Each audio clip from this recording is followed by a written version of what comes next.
Welcome to the Genius Factory. Enjoy the video. You start by picking the exact cells with the drop-down.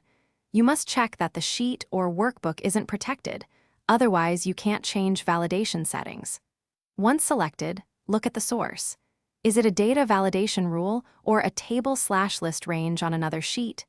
This matters because removing a validation linked to a range differs from deleting an inline list. Make sure you know where the list values live before you remove anything, so you don't accidentally break other formulas. You open the Data Validation dialog to see the rule. Click Data Validation, then either hit Clear All to remove validation or change Allow to any value so the drop-down disappears but content remains editable. If the list points to a named range or table on another sheet, go there and decide.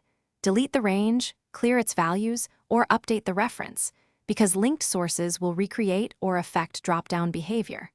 Once done, test typing into the cell to confirm the drop-down is gone and you finish by scanning for any remaining controls or protections.